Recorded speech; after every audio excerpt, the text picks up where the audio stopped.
Numbras and everyone from this museum, from other institutions who've made this visit possible. When Numbras said, come to, let me show you my hometown, Budapest. I said, well, it's part of the world I've never seen. One must remember that throughout all my childhood and growing old, much as you were contained behind the restrictions of the Iron Curtain of Eastern Europe. In South Africa, under apartheid, visas were not given to South Africans to many parts of the world, including all of Eastern Europe, the Soviet Union, China, South America, most of Africa. So there was a tiny geography, and one had to imagine all the places which theoretically existed in geography books, but which were really invisible places, in which Hungary and Budapest was one. So it's an extraordinary pleasure to be in the city and to discover the huge differences between the image of the city I had constructed in my head and the reality that I find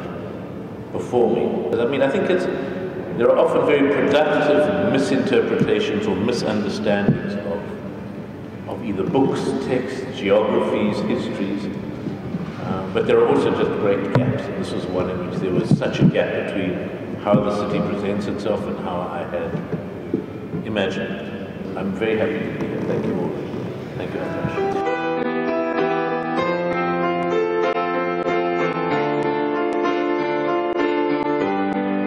What felt very familiar was kind of the impetus and the essentialness and the emergency of making, that it felt like an emergency, that work has to be made non-stop. There's an urgency.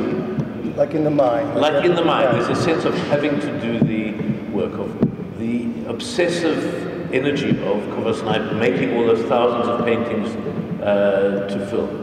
As if it was, and so the similarities are ones of not wanting the clarity or the coolness of writing a script or a storyboard, but getting stuck in using the energy of the need to make the film as its starting point.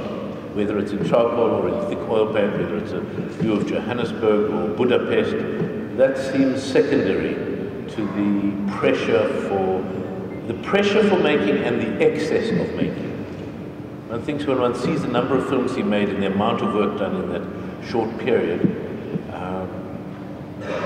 one has a sense of an extraordinary need to be filled through the making of the work. And I'm not certain, although I'd be interested maybe for us to talk further, to what extent that is provoked or promoted by a sense of living in desperate times, whether it's here or whether it's in South Africa in the 1980s, whether the pressure of what was happening in society or not happening is one of the energies that pushes the work to be made.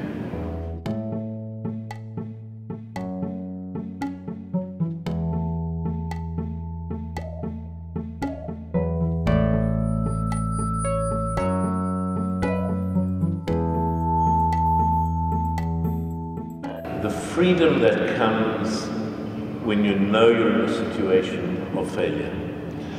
Very often with the drawing, and that's one of the reasons I started doing animation, the drawing starts in a very loose, quick way, so you're using your whole body. There's a movement of your whole body to do the drawing, the whole sweep of your arm. And then, as it gradually takes shape, you realize you're using your elbow, and then it just becomes your hand, and you end up just with your knuckles. And what starts as a great openness gets more and more constricted as you get more and more anxious of spoiling what you've already done.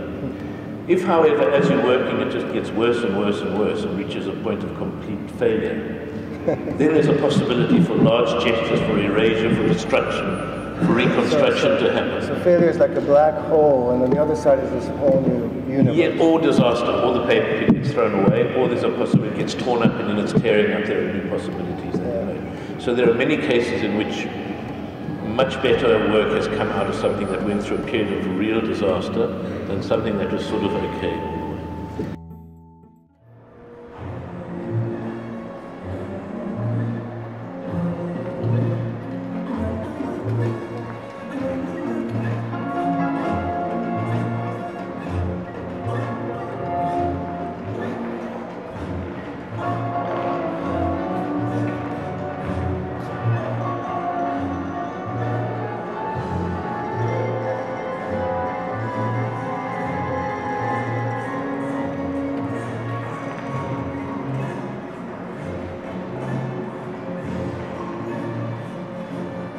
one of the reasons behind them was wanting to follow the making of a drawing.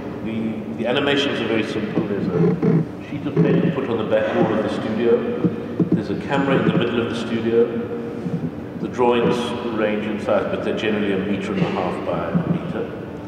And instead of doing thousands of different drawings, it's many hundreds of alterations to the same drawing. Each scene is one drawing.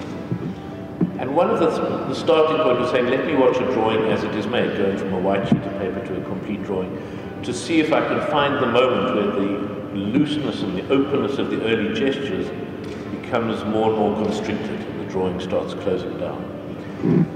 And then, of course, I discovered if you're constantly changing it, you can keep the looseness and the speed of working all the way through. If the drawing is never finished, but it's always provisional, if every stage of it is something that's going to be seen for a 25th of a second, then there's no anxiety about people being stuck with the bad drawing, because in the next frame you can rescue it again. It's about endlessly being able to rescue a situation. I mean, at the end of the day, do you consider your work more like drawings or as drawn films? Sometimes I think of them as applied drawings. Applied? Yes, in other words, like applied mathematics. Mathematics in the service of something else. Okay. These are drawings in the service of something else, the narrative needs of a film. So sometimes they're made that way, they're made as applied drawings. But in a very complicated, recondite way, I also think of the films as a strange, complicated way of arriving at a set of drawings that would never have been made if I was just making drawings by themselves. The first time a curator came and invited one of my films into an exhibition of contemporary art, I was insulted. I said, what is a film doing in an art exhibition?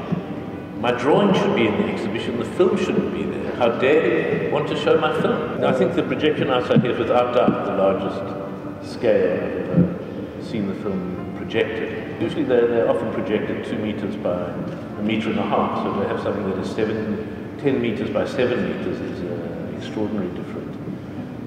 So a huge thank you to the museum.